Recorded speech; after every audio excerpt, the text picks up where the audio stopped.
I'll say the best player I ever played against was Ben Simmons. What? Hey, on this now. He plays Okay. for Valencia. He's in EuroLeague. Um, God. yeah, Yeah. yeah, Yeah. yeah. Like, I think everyone that played overseas, like, like, the Americans are the first to go. Yeah. And then, Exactly. To see him play. Oh my gosh, it was everything that they was hyping up to be. No, so I went there. A lot of people don't know JUCO is a dog eat world. Like Yeah. if you ain't no exactly. dog, you Imagine. not gonna survive because everybody hungry. Everybody trying Yeah. to make a name for themselves. Yo, welcome to Simple Bees, your boy P. You know what it is. Hit the subscribe button. Today, guys, we have a special guest. One of the better players that are playing in Greece right now. Guys, let me present Peter Lambesis. How we doing? Good, man. Yeah, thanks for having me, Pete. Appreciate it, and looking forward to it. Yes, I'm glad we finally made it happen. It ain't easy, man, with the schedule. I know you guys are super busy, so let's start right away with where you guys are right now. I saw that you guys have played. The season had already started. How do we pronounce the name of your team so we get it right? Yeah, so it's pronounced Corvos. Corvos. Yes. And yes, as you said, is like 3.5 hours south from Athens. Yep. Yep. Well, exactly. So you're in Greece, one of the. It might be the top five strongest basketball countries, like when it comes to the basketball cultures in the world. I mean, according to my opinion, and that's where you got to start your pro career right away, and which we're gonna get into your rookie season. But before we get to rookie season, of course, I want to know. I saw that you guys have played 12 games this far in the regular season, if I'm not Correct. Yeah. maybe I may be wrong. Uh, how has it been for you so far to actually being in your second pro year? And Yeah. No, it's been great. The jump from your first season to your second season is big. Just like yeah, I would say more so off the court. You figure out your life off the court, and it makes everything on the court yeah, easier. Like last year, I got out here, and it was all new to me. Living in a new country, I didn't really know, the ins and outs of how to balance, living by yourself, yeah, the language of barriers, course. and financially too. So I've kind of got those down now, or I like to think I do, and that's just made the basketball more enjoyable. And you just have, you got to kind of figure out your systems and your routines, and just kind of go from there. Yeah, I mean, it is interesting that, yeah, that part too you just mentioned, living alone. I mean, coming from college, you kind of around your boys. It's a different like a Right.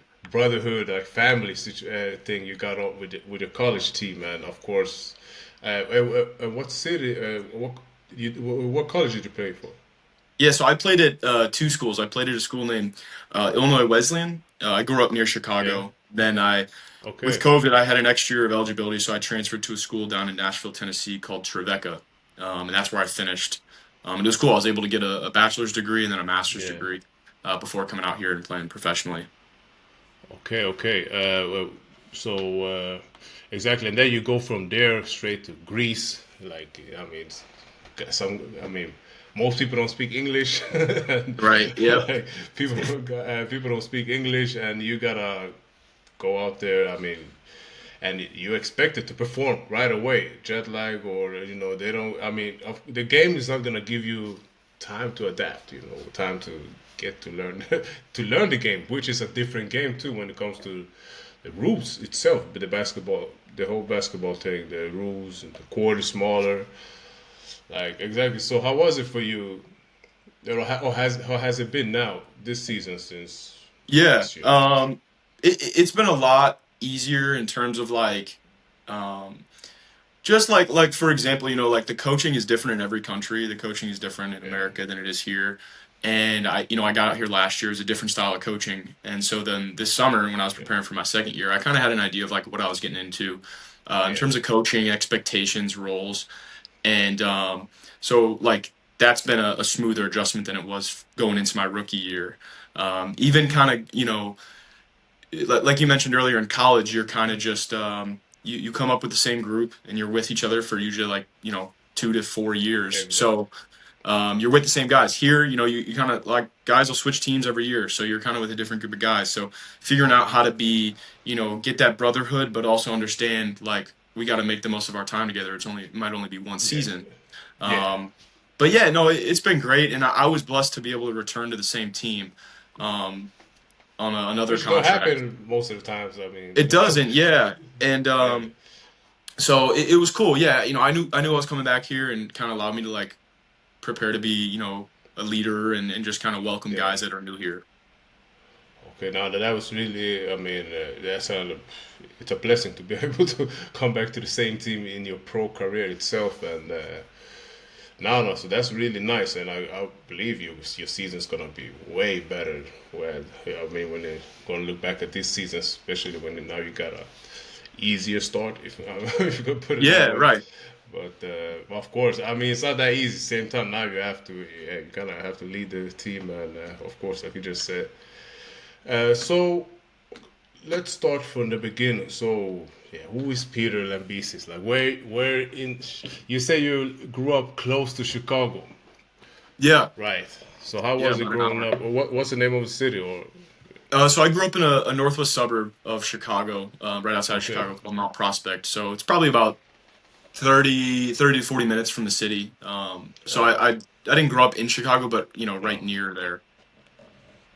yeah. So you got to, at least you got to avoid the wildest side of Chicago. Like, Yeah, absolutely.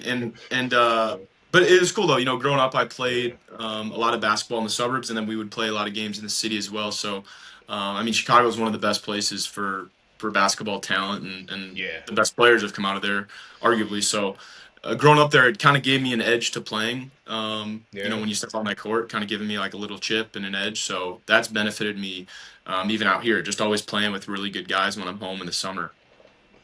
Is that like a?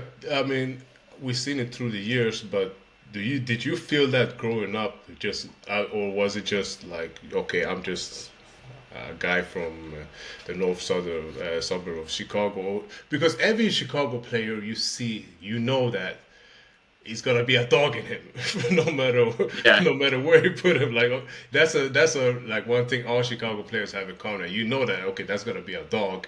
These guys, like, he probably play a really tough, one of the tough players on his team. So do you feel that, or did you get that by yourself, or was that just something you yeah. saw I, growing up? I think, for me, like I've always played on teams with guys that are like arguably, higher rated players or, maybe Yeah, like seen as bigger prospects. And what's funny is I think that's why I've been able to become a really good professional basketball player is because yeah, early on in high school, I played with our team had three other Division I players on the team, and then in college, I played with guys that ended up, transferring up to higher levels, playing in high level pro right now. So yeah, I just figured out how to play with really good players, and you see that now in the NBA and in EuroLeague, they're finding guys that they can supplement around these superstars, right? Like yes, um, sure, Alex Caruso, you can supplement him around SGA. yeah, You have Lou Dort. So I think like a lot of these guys have figured out kind of how to play with other good players, and that's something I've always tried to do. And over time, as you play with better players, this is anything in life.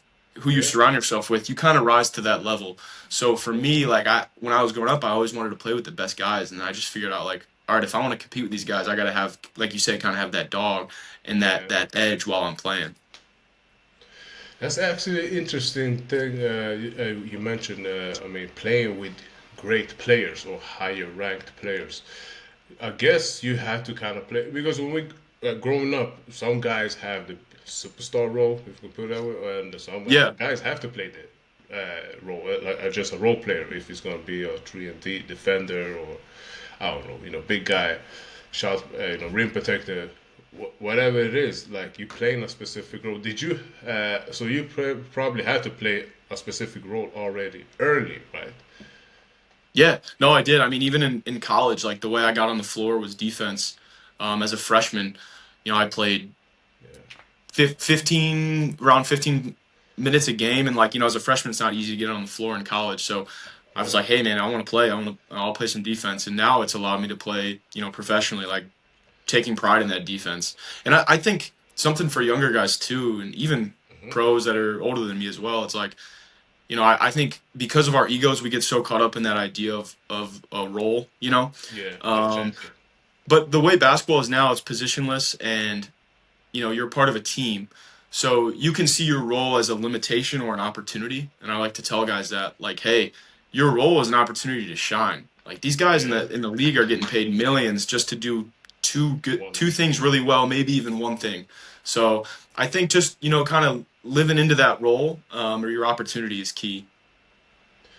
So, did you okay? How did you figure that out early, or did you have some coach that probably, because it is buying into that as a young Yeah. player, bro? No, yeah, Like, must it's be one taken of me the so greatest seller, long. that coach. Oh, It's taken me so yeah, long to figure that out because as yeah, humans, we all have that.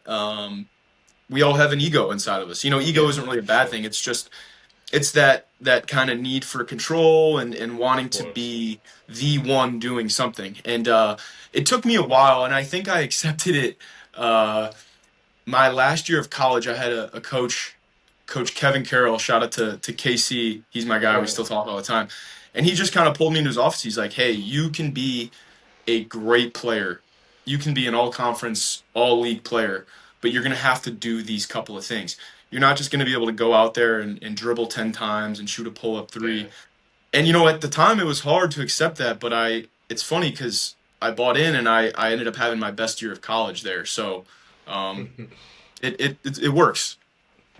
It really works, and it's. I mean, we should sell that to guys when they're younger, like stuff like that, because of course you can go to another team and expect you, or they want you to do more, or whatever it is, and then it's great to have this the skill set, or the work to expand your game. But I'm just staying on that point because I believe that's one of the is one of the most important things to when it comes to basketball. To be honest, because as bro myself, to be honest, I played bigger roles when I was younger. So then when I got to the pro career, man, I was confused as hell in the beginning, Yeah. And then it took a lot of time to buy into it, and eventually, I mean, things worked out later. But it doesn't work out for everybody, right? So. Hmm. And some guys can go from, I don't know, they can average 25, and all of a sudden they just end up in one basketball situation where they have to play different, and then you won't see him again. Guys, get depressed, or Yeah. your confidence go away, all that. But the key is that everything you just mentioned, which is what I believe, at least now when I'm old, as an older. Right. And I think like for myself, I have really big goals with basketball. Like I've always been the way, and this is kind of how my dad has always kind of taught me. It's like, hey, if you're gonna do something, do it. So for me, I decided to come out here and play professionally because I wanted to pursue a career in it. Not a career till I'm 60. Obviously, you can't play basketball long, but let's say like a near term career. Um, so for me, I have big goals. So I'm kind of always trying to connect the dots on how can I reach those goals. I'm not going to be the player that's going to go in and average 26 points per game, and I'm cool with that. Like, hey, I just want to keep, I want to keep leveling up and keep moving up, and obviously make some money while I'm doing it. So, just trying to figure out, where can I fit in? What separates me from the pack, type of thing. I mean, those are the players that coaches trust the most. That's the thing. I mean, even if they have the star, like the coach is gonna trust guys that are really buying into the role. Now, I Yeah. really appreciate you sharing that. So you grew up with, you said some higher ranked players. How was the high school and AAU?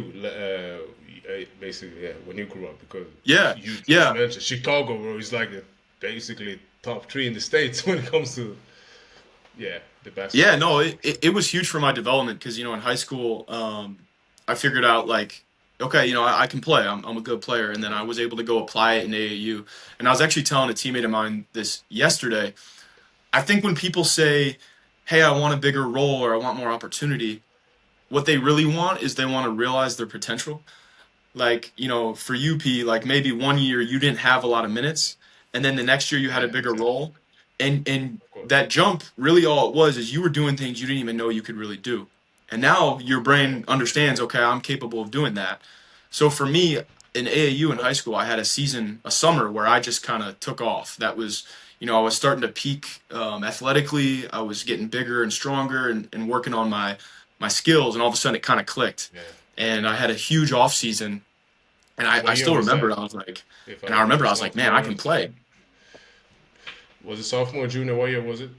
Yeah, it was. You know what's funny is it was going into my senior year. I remember going into my junior year of high school. I tried out for this really good AAU program, and they put me on the second team, and that kind of made me feel weird. And I was like, Oh, it didn't settle right with me. So then, kind of worked at it, and then the following year I tried out again and made the first team, and just that was where I kind of really took off. okay. Did that when they put you on that second team? That I guess that fueled your fire a lot. It did, yeah. And it's So, funny looking back, like when we're kids, you just yeah. identify with your sport. So I'm like, oh, I'm a basketball player. And when something like that happens, it hurts, but not really for the better because you're identifying with your sport. And now I don't do that anymore. I identify with other things, but like, Yeah. yeah, it definitely fueled my fire at the time.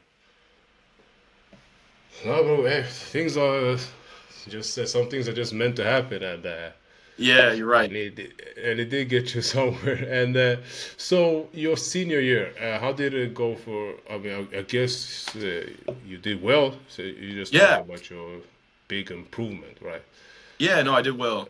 It allowed me to move on and play in college, and then had a great college career. And I at the end of my college career, I just decided like, hey, I want to keep doing this. Let's go, across the pond and play. So how did you? Were you one of the guys that got a scholarship, or yeah? Did you have to do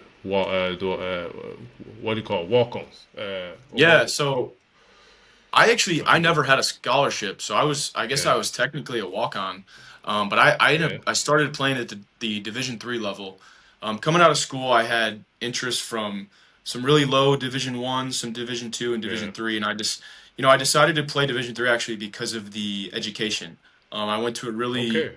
high level academic school, Illinois Wesleyan, where I knew I could get a degree in business that would put me in a Yeah. position one day to make money and support a family. So I Of kind of course. had to decide like, hey, do I want to go to a lower level basketball school and get a good degree, or do I want to go for it and go to a smaller Division 1 or Division 2 school?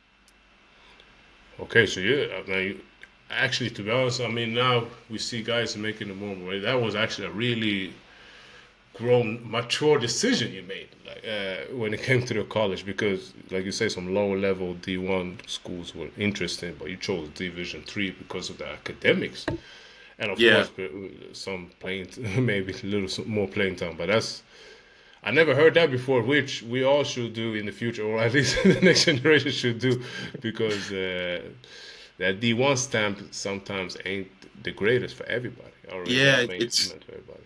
kind of lost its weight even today now. Yeah, big time. Yeah, but that's yeah, the college the whole college And thing is right now. and Okay, especially out here in Europe, they don't care at all. They don't care if you played D3 or D1. You got to start from ground zero when you get out here. You don't make a lot of money early on. exactly. So before we get a little bit to the Europe, I just want to ask because you did play for two college, right?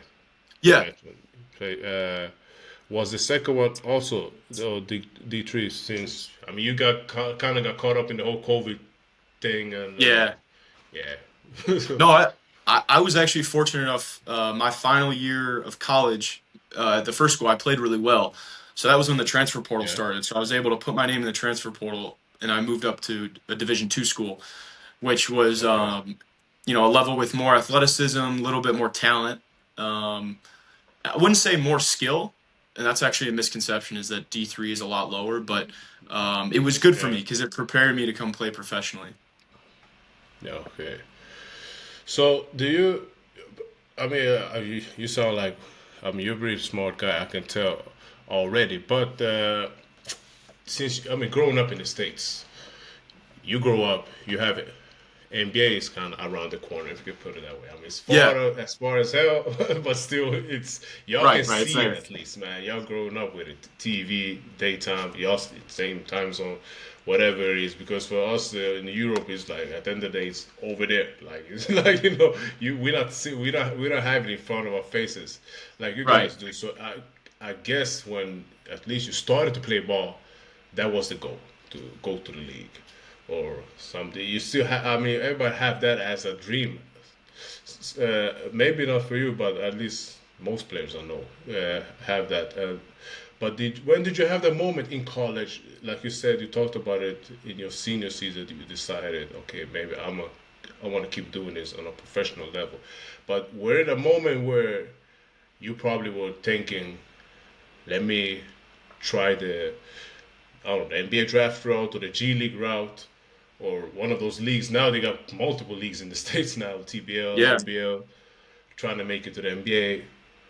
Or were you already deciding or decided on, let me just try to go overseas and Yeah. basically, You know what's funny is my like journey and thought process is kind of unique. I yeah, finished my fourth year of college, and then when I transferred, I'd always kind of had in the back of my mind like, hey, I could, try to go play professionally. It was always a dream of mine. As a kid, you always have that vision and that dream. Um, yeah, it kind of, unfortunately, at a time in college, it turned into like, I thought it was just a dream. Like, yeah, like sure, I'll probably go graduate and then, find a career and outside of basketball. And then I ended up, kind of finding this like second wind with basketball. yeah, Like I just had a newfound joy with it that final year of college, and I was like, I'd be remiss if I just let go of all this. I put so much time and yeah, effort into it. And yeah, I'm of like, hey, course. I'm gonna go for it. Something. It's funny. Something that motivated me to want to do this was like, I'm gonna have kids one day, and I want to be able to tell them like, hey, I went for it. I chased my dream. I want you to do it. Or even better yet, they could maybe see me, chase my dream once they're around. So I figured out my final year of college, and then I was like, hey, I'm gonna do it. I'm gonna go all in. I watch your college, so some of the highlights. You were playing out there, like you were balling. Yeah, So that's what you did. I mean, so it's nice to. So I get it. So actually, so like you mentioned, now so we're gonna transition a little bit to your pro career. So how did you end up in Greece? First of all, yeah. So kind of a because it is cool. second league in Greece, bro. That's a great league. Let's get that out there. Yeah. It's not second level basketball. No, no, I'm very like very blessed and fortunate to be out here because, like you said, it's not many people can start their career here. Yeah, You kind of got to work your way up. So to be able to start here is a huge blessing. And I'm able to play here, not able to play here, I'm capable to yeah. play, but I'm, I'm, uh, I'm part Greek, so I'm able to play as a Greek in this league, even Okay. though I'm Oh, from I was America. thinking that. So okay, so you have part Greek. Yeah, You have half Greek, however you kind of want to say it. So I'm able yeah, to yeah. compete here as a Greek, which is Okay. which is huge. And nowadays, I'm sure you've seen like guys that are Ooh, that's able to big. get naturalized citizenship, or just they have dual citizenship. So I'm in the process now of Yeah. getting a Greek passport, EU passport. Okay. Yeah, So that's a great. That was a great thing to have in the bag at the end of the day. Like you know what? yeah, it Because can't hurt. if you're just going with the full American thing is then it's a different situation for you. Then all of a sudden, Yeah, yeah, yeah, it's basically a more complicated situation, which is, well, that's what it is. I mean, at the end of the day, it's great that you have that situation. So even in the future, if you wanna play around in Europe, I mean, then you at least you will move around as a European player, like a Bosman player, right? yeah, It's, absolutely. which is gonna be, yeah, that can be that would be huge for you in the future. So okay, so you part Greek, but you didn't grow up with Greek basketball like that, right? I Correct. think you know. So okay, so you get there. The first impression training camp. How was it for Yeah. you? So man, you know what's funny is I got out here last year. Yeah, I got here a month and a half into the season, and I don't know if this ever happened to you, but But I showed up, and think about it. They already have team. They already have the team. They know all the plays. So you have that layer. You have that layer. Then you have the second layer. It's my first year, overseas, and then the other layer is the language barrier and the style of play is different. So you put all that together. I had a rough couple months. Yeah, it was I tough. can imagine. Yeah, no, okay. But I mean, that's I mean the situation with your team. I saw that we're gonna get it deeper to that season, but you actually got to finish the season with your team. Yeah. So, which is a really tough thing with this basketball thing overall. That, bro, some guys when they get to a job, bro, it's like you have 3 weeks to show who you are, right? Yeah, it's something crazy. like that. So in your situation, like you said, the first year the team is already settled. Everybody know the plays. Everybody had a full preseason together, and probably the whole team chemistry is probably on some type of level. And then here you come, where the American, even if your passport says something else, at least coming in as an American, it is high expectations no matter what. So It is, yeah. You got to be ready. exactly, and you have to show them right away why did we this is why we brought this guy in the middle of the season, Right. or at least when everything got started. So how long did it take for you to, I mean, you probably had a game where they gave you some props, but for yourself, your confidence, rhythm, all that, how long did you feel like it took for you to actually get comfortable? Yeah. So I got here the third game of the year. And to be honest with you, I probably didn't even get into a rhythm until maybe maybe like the 16th or 17th game. It took me a while, man, because I got out here and I understand, trust me. yeah, it took me a couple months. The format is tough out here. Like, I don't know how it was in Norway and Sweden, but like we play one game a week usually. And it's not easy to get into the flow. You're trying to kind of make a way for yourself joining the team late, so that's unique. And then just the style of basketball is different, right? Like, it's a lot slower paced here, so that was an adjustment. So it takes a while, and different roles too. If you're coming off the bench, that's you're kind of already behind in terms of having a rhythm. There's really not much of a rhythm for a bench player. Nah, man, it's like, all those things, man, it's super tough. Now, you just mentioned you play one game a week, which can sound nice, but that's for a player, to be honest. It's for me that I'd rather have 2 games a week. Bro, yeah. Especially when you have a bad game, at least it's only 2 games, 2 days in between. Yeah. So and mentally, I got out here. I was 25. I'm like, hey, I'm ready to play. I got this energy, and you're playing against guys that are like 39 or 40. Exactly. They're probably loving the 1 game a week. It's different for them. Exactly. Yeah, they're rested and all that. But for you, exactly, you just want to go out there and play. But then I want to go hoop. And then of course, let's say you play 10 minutes that Saturday, and then you gotta wait a week to play only 10 minutes again. It's like, right. Now that's super tough. So I guess you really have to. I mean, it comes down to you really got to work a lot when it comes to and pre-practice. And that's a big piece too that I actually realized this summer after the first year, and I would tell this to a lot of guys that are starting out their careers out here. It's like, hey, you have a lot of free time, and your performance is really only judged on let's say 30, 35 games. But guess what? You're going to want to come back out here next year and the year after that. So use your weeks, use that extra time, those days to lock in and grind, That's going to pay off eventually. The work always pays off. It's just true. Yeah. So, and it might be next season, but just get to work, and over time, it has that compounding interest effect. So now, exactly, because I saw, I mean, with my platform here, Simple B-Ball, I don't want to be a guy that judge any basketball player off statistics, right? Yeah. Because it's so much more than that. I mean, NBA is kind of messing up everything now with this analytics. But so I saw the stats. That's why I didn't want to say anything, but you mentioned it took you 16 games, and I saw that. To be honest, only after 10 games or something, you did have a 13-point game, and y'all won the game. But still, you said it took you 16 games. So yeah.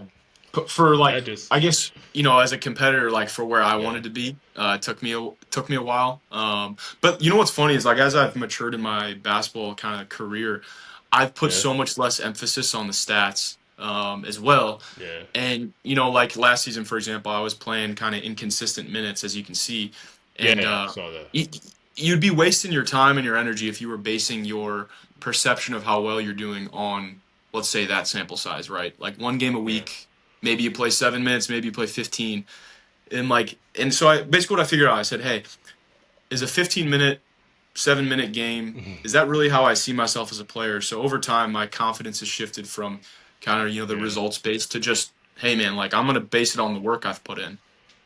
Yeah, exactly. Yeah, that's a great way to do it. And no, I mean, listen, this stats is gonna kill you. And I mean, stats don't even matter anymore, man. In basketball, especially in European basketball. I believe the NBA. I mean, we all believe. I mean, we all follow the NBA, and the stats are so.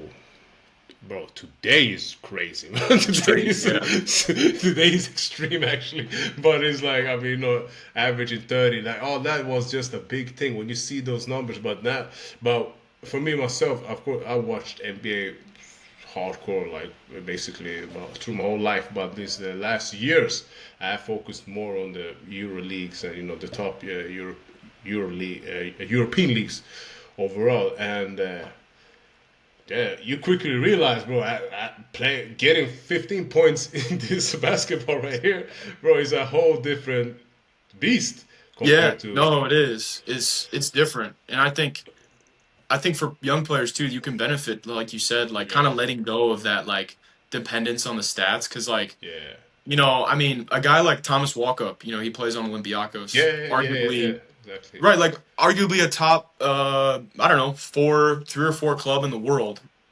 I'm sorry, in Europe. Exactly. He's Um, not saying shit.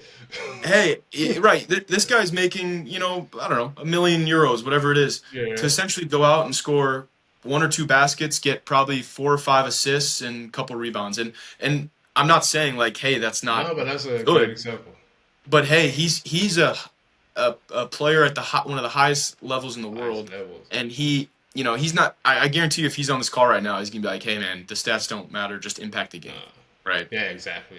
I mean, it is winning. At the end, it's still winning. Still matters. If you go, I mean, it matters for everybody, but that is the main thing. And exactly, I just saw he actually broke some record the other day. What was a walk up? So, but it wasn't no flashy numbers, but he still broke something. I was okay, cool. I think it was Yeah. like 11 assists or something. So it wasn't even that crazy number. So okay, so play for in that season. If you're gonna stay with that season, so you got going. You guys did go to the playoffs. Yeah, we almost promoted actually to the first league, which, like you mentioned, like if you can make it to the first league in Greece, that's like a top 5 league in the In world, the world, top yeah. 6. Okay, so where did you end up in the standings So we after finished. regular season? Yeah, so we made it to. They have like a big event here called the Final Four. Yeah. Obviously, the Final Four teams make it, and 2 of the teams promote. And we didn't promote, so we finished 4th place. But Okay. man, we were at one point in like 8th or 9th place, and then we kind of crawled our Okay. way back up. We had a younger team, lower budget. That's it. For a lot of people at home that don't know, it's based on the Yeah. budget. Yeah. So Really. so yeah, so we had a smaller budget, but we kind of showed what we could do. Okay, and so I saw it because I saw it was some games in April. I mean, they did say the playoffs, but it's like y'all. I don't know. Y'all played Hey, as I don't know how to pronounce it, but it's Athens. Some team from yeah, Athens, right? Sikiko, I think is how Yes, you're. yeah, Yeah, exactly, Athens, and I don't know. Was that the best of the 3 series? Was that yeah, it quarterfinals? was. That was a series, best of 3, and then after that we moved on to the Final Four. Okay, and then Final Four is one game basically, right? One Yeah, yeah, semifinal. Okay, and then y'all lost to Iraklis. yes, yeah, correct in the Final Four. So how was it at the end? I mean, y'all did, like you said, y'all just, I mean, y'all had some great, at least for you, your first pro year, great momentum at the end of the season. Yeah, After you got going, to be honest. And then I can see from after the Christmas break, bro, I lost like 4 or 5 games in this Yeah, span of 4 months. So we played really well. We had a good team. We were young, so you're hungry and energetic, and we had an American point guard, who I actually would be a great guest on your show. His name's R.J. Glasper. shit, yeah, He put us in he contact. was he was probably uh, the best, if not the second best, American in the league last year. He averaged like 20 and 5 and 4 probably, but just killed it. And he kind of carried us. He was like kind of our go-to guy, and Yeah.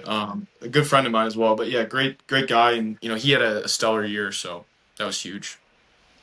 Okay. So, I mean, that's nice. So man, you're humble, man. You don't even mention yourself here. When I just mentioned you guys lost 5 games.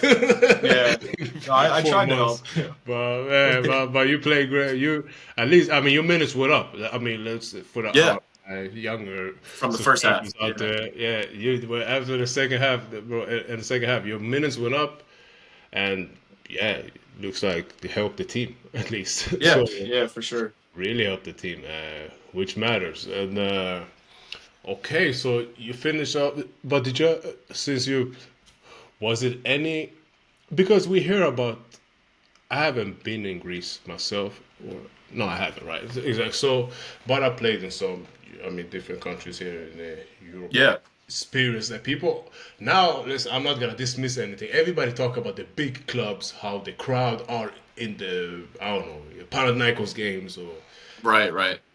but bro, those smaller clubs or smaller cities, bro, I believe the atmosphere in those places are actually more crazier than the bigger clubs. Did you get to experience one of those? Yeah, I have two really good stories from last year. So we played Yeah, at a club named Iraklis, who you mentioned earlier. They're in yeah. Thessaloniki. Storied Okay, storied club. Like they've been in the first league, for a long time. So they have a huge fan base. And we went out there okay, last year and beat them in overtime. And I think they were in maybe second place at the time. So it was a okay. big win, especially on the road. And they Yeah, kind of have one of those, like you mentioned, like almost like a Panathinaikos or like a Red Star vibe to their crowd. yeah, Smaller, but it's packed. People are smoking cigarettes in the crowd, like they're going crazy, yeah. waving the All that. flags. And we go out there and we win in overtime on a game winner. And they actually booed the other team, their home team, off the floor. And then we're leaving and we have to go Oh out shit. through we couldn't, I was about to go out a certain door. The Yeah. police were there. They wouldn't let us leave out of that door. You had to walk out with a police officer towards the bus, kind of in our own area to talk to family and friends. Like you couldn't be by the other fans. So Yeah. that talk about an experience like that was so cool to kind of be a part of that. So yeah, I mean, especially when you play the college, I mean, all the college crowd looks nice, and but that's not nothing It's compared, I different. guess, Yeah, it's different. with cigarettes in the crowd and the guys fucking Right. drinking, Yeah. drinking beers and mad for real, like they actually agree. Yeah. They're actually. Yeah. No, but those teams actually care. No, that's the thing. I believe sometimes one of the like exactly these smaller clubs or these small arenas, man, in yeah, these countries are actually more crazy, man. So, man, I have some. Yeah, I have those experiences as well, man. Younger, older, and sometimes you just get. Man, I remember actually one time we played in Poland, and we went to overtime. I still remember this moment. It was on a YBL tournament, and as soon as the overtime started, they hit a three. I remember the way the crowd went, like crazy on that. I remember I was like, yo, how the hell are we supposed to get? How we gonna get through this game? Yeah. We're not gonna win. Right. I swear, when they hit the tree, I was like, yo, we're not gonna win this game. I really started thinking that in the court, and but we didn't win the game. But still, it was no, that is crazy. But that's Poland, you said? yeah, that was important. Yeah. That was like a YBL under, but that was like under 18 or something. Was Yeah, they're passionate. I mean, everywhere here in Europe, they're passionate. yeah, bro. Like, listen, I signed autographs already when I was like 17, 18, before I played the games, bro. Like, Yeah. I was They like, love yo, it. what?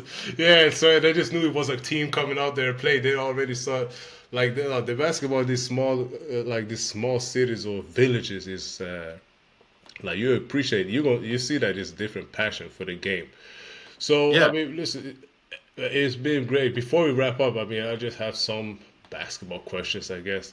yeah, of course. So if I ask, I mean, you watch NBA? Do you watch NBA and EuroLeague, or what basketball do you follow in I, general? I watch. It's funny. I follow like European basketball, like EuroLeague, and then Yeah, I'll watch a lot of clips on NBA players. Like I'll go on yeah. YouTube and watch, specific guys, just because I think from a skill standpoint, I like to try to apply that. Okay, who's your top three players right now in NBA you follow? So I'm kind of weird, honestly. Like I'll give Uh, you I'll give you like the guys I watch. I yeah, don't like not really like the three best players. Like the guys I yeah, watch are of course. super specific. So I'm a Yeah, lefty shooter. So I like to watch exactly. Luke That's right. Kennard. I'll go on and watch a lot of his Yeah, catch and shoot opportunities, off screen stuff, coming off pin downs, curls. I'll watch that. I like to watch a lot of Alex Caruso. I think the yeah, way he uses his hands on defense is just like second to yeah, none. I mean, him and yeah, Dyson Daniels are similar. Like, just yeah, if you talk about a guy, this is something I like to do. If you talk about a guy who plays defense like someone plays offense, he's a great example. yeah. Super aggressive. He's always hunting. So I like to watch him. And then, what's funny is last year I got into a cycle where I was watching a lot of Josh Hart. And I'll tell you why, because Yeah, no, I can see that. I can see that. yeah. So he's like 6'4", 6'5", and he averages around 9 rebounds per game. And I saw that, and I was like, all right, he's doing something Oh, different or did he something average right, 9? I know he averaged a lot of rebounds, but 9, yeah, that's which is wow. crazy at his Yeah, size. yeah, So really. it's funny. I go on YouTube and I look up Josh Hart highlights, and there's a 30-minute video of just his rebounding highlights, and that for to go back to our previous Yeah, convo. One of the things that's always kept me on the floor, no matter how I'm playing offensively, and this is huge for younger players, is yeah, rebounding. So my last year at college, I'm 6'4". I averaged over 8 rebounds. I think I averaged like 8.3 rebounds. Um, yeah. That's so great. That's yeah, so really great. I like to study, a guy like Josh Hart. He's having a career year this season. Actually, he's gotten a lot more opportunity and it's showing. Yeah. So yeah, I'd say those three guys, and then obviously I'll mix in SGA and the Yeah. stars just for fun. No, well, I mean, I believe that's the right way to do it. Watching players you can identify with, Yeah, yeah. you can, pick up, steal pieces here and there from the game. That's the way you're supposed to. I mean, we should watch the game, and no, that was a great sharing. And the superstars. I mean, how much can you really learn, man, bro? Like a triple step back, half court, bro. Is like, Yeah, bro, you need to. It has to be. Bro, you need to have 200 M's on your contract before you even think about taking that shot. yeah. so, You're right. man. Anyway, so okay. Do you? I mean, since you are in Greece, bro, do you watch the top league or any of the top? The Yeah, top teams itself or EuroLeague? yeah. I like watching Panathinaikos. I probably watch them the Yeah. most. I mean, they're so good. Yeah, yeah, yeah. Like Yeah, I would actually like to see that team. I mean, full healthy, playing against some NBA, yeah. one of the top NBA teams, to be honest, in FIBA rules, just to see it. It will It would be be crazy. Who's your it will be a team? Do you game. have a team that you support? Me, EuroLeague. Well, I think it's between Panathinaikos and I would say Red Stars, but Valencia. They're fun this year. Yeah, they've been really fun this year. I ain't gonna lie, like I have watched a lot of Valencia games too. But I'm a TJ Shorts fan. Like this is the thing. I'm still like, for some reason, bro, that season he had last year with Paris was for me one of the, I can say as a basketball player, I feel like that was one of the best seasons I have seen someone have with that height. Coming into EuroLeague, your first season took the team to the playoffs in the EuroLeague right Yeah, away. Literally he's got a carried great the story. team. Yeah, his story is, yeah, I would love to hear a lot more about his story and, of course, the way he beat Real Madrid in the playing game, all that. Like, no, so, and then now just went with him to Panathinaikos, right? So, Yeah, I mean, and It's funny because a lot of people were skeptical, and Yeah, I mean, you can't really blame him though. He did his thing at Paris, and he's like, hey, yeah, there's levels to this. I want to go up even higher. exactly, So he went to exactly. Panathinaikos, and they paid him good money, and now they're letting him play now. Early on, he wasn't able to really Yeah, play. exactly. And no, trust me, I have one of these videos I do myself, man. Trust me, I ain't gonna lie, I cursed Ergin Adaman out in my videos. After a week, I was like, I love you, Ergin. Yeah, So, right. no, but because we all wanted to see him have some super success right away, straight off the gate. But he's like, yo, he's with the top. He's at the top right now, and He is. everybody on that team is a top. I mean, some of them are former NBA players, so Yeah, he really had to earn his stripes with that team, and it looks like he's doing it more and more now. And it's gonna be interesting to see them at the end of the season for sure. But now, so Panathinaikos is not. I believe that's the team I'm rooting for. But bro, I mean, I just love the EuroLeague basketball itself. So it's you great. know, yeah, so it's just so great. They don't even matter who wins now. Yeah. So yeah, who's your top three EuroLeague players? That's a Ooh. hard one. That's Yeah. I mean, obviously Kendrick Nunn, he's got to yeah, be up there. Um, so I'd say he's like the unanimous like best yeah, player, I guess. Let's say. Um, I'll give you another guy too who I like to watch. He's not really like a top yeah. top level, but Obst on Bayern Munich, Oh, the shooter. oh, He's fun to yeah. I watch. mean, he's the best player, best shooter in the world, probably after Yeah, Steph or Clay. I mean, according to me, that's my opinion. yeah. No, you're spot on. I mean, when you talk about a guy who's just like automatic, like a sniper, like Yeah, he's so fun to watch. I'd say him, and then I'm yeah like a guy who I like to watch and follow is Elijah Bryant. He was on yeah, Ephes last yeah, year, yeah, and super nice, like friendly guy. He helps a lot of guys trying to play overseas as well. So it's cool to follow. Some of the American guys that were maybe yeah, overlooked. In the yeah. league, and now they're Exactly. making a way. They're making a career for themselves. It's super cool. It's gonna be really with Elijah Bryant. Shout out to him. That's a man. Yo, low key, he might be the MVP this year. Speaking of him, but Yeah, he might be. To be honest, right now, at least he's a top three candidate for sure. But yeah. I I, think I the whole no, keep going. Sorry. No, yeah, I just think it's cool, like the style, like Yeah, you know, we kind of talked about this earlier, but like American basketball is one thing and European basketball is another thing. So like some guys might work here, they might not work here, but yeah. like it's cool to see where guys can kind of fit in European style. It's gonna be interesting. Like this has been great. I believe already gave me a great interview, but I'm just gonna give you this basketball opinion. I just saw Pat Bev just signed with Pauk, right? Yeah, crazy. That's crazy. And it's been, this thing with, of course, it's always been some Americans playing in Europe, but now it's like everybody don't even want to waste time on G League or on the NBA bench. Now guys are ready to go right away to Europe, which Yeah, is gonna in 5, 3, 4 years, or to be honest, maybe already next season, it's gonna be the whole Europe basketball itself is gonna be so much better and just different because now Americans yeah, are really like, you know what, I'm not staying. Like soon as you just see some, hesitation for some coaches, like everybody's leaving now, which is yeah, really dope. yeah. It's cool. And Like I mean, Dinwiddie, Spencer Dinwiddie didn't get a job in yeah, the NBA. He's like, I'll just go play in Europe. exactly. And now Montemorris, THT, which was really surprising because he's actually Yeah, really good. He was a really good NBA player. Jared Butler too. Yeah, yeah. So everybody's now is a lot of guys leaving, and bro, this EuroLeague playoffs might be crazy just before the deadline close. I believe it's in January or February. Yeah, Bro, it's gonna be a lot of transfer now during the Christmas break. I can imagine. So now, man, it's really dope.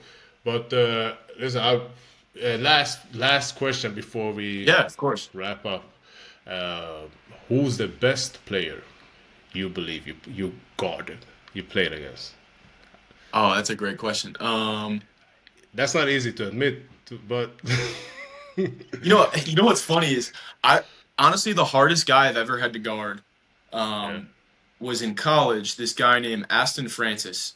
This is insane. He Okay. averaged 35 points per game his last year of college, and this was at the Division III level, so a But little bit still, different style of play. Yeah, but just being able to put the ball in the basket that many times, and he's the type of guy you're face guarding the entire game. You put a hand up, he's shooting right over your hand, like just an incredible player. And he ended up playing out in Europe, and then he played in the G League for a year, and now he's retired. But I just remember like he was probably the only guy I've guarded where it was like he was like unstoppable, I guess. when you got the task from your coach, like, yeah, Peter, you got him today. Yeah, like all right, I'm gonna go in and try. No, that's dope. Oh, sorry, actually, I want that since you actually played in Greece, American, your home games. Do you have any specific routine or something that you need to do before a game or something like that before you go out there and perform? Yeah, I'm big into my faith, so I just like to get into the Word. I'll get my Bible and just kind of read it before the game Okay. and go through some verses that I like to kind of apply to my career and on the court. Um, I think one that comes to mind is in Ephesians. It's now to Him who is able to do immeasurably more than all we ask or Mm-hmm. imagine, according to the power that's at work within us. So for me, it reminds me like, hey, I'm on this court for a bigger purpose. That's to honor and Yeah. glorify Jesus, and it's Him working through me, right? And I Yeah. think as humans, it takes the pressure off of us, right? Like Of course. it goes from I need to do this for Him to I want to let Him do it through me. And it's funny, man. Like even Yeah. people might say like, hey, why are athletes so prominent on sharing their faith? And it's because it Really go out there. requires it requires a certain level of strength that Yeah. that you don't have on your own. So it's cool. It's really cool Of how course. God will use athletes. He'll use sports to bring people closer to Him. That's great. Yeah, I mean, we don't really talk about that a lot, but it is big. And I'm not super religious, but of course, I come from a Christian family, and I pray every day to all that, and like puts you in a great space. And to be honest, when I'm more focused on my prayers and all that, I mean, it always paid off. I mean, for my Yeah, for my basketball career. So I'm not gonna see that. I'm still when I stand there today, I'm like, damn, he really been with me. After all this, I'm still here. Like, right. Yeah, and life is good. No, but faith is big, especially. I mean, it's a special job playing basketball. it is, and I think we get to play, and I know you just retired, but you were doing the same. Like you get to play a child's game for a job, which is funny. But eventually, for me, like it got to a point where I was like, I love doing this, but for me to move across the world and do it, I got to have something bigger than just the sake of playing a sport. And I found a lot of purpose in that through my faith. Like, hey, why am I here? Why did He give me these talents and gifts to play basketball? And it's like I said, to honor Him. yeah.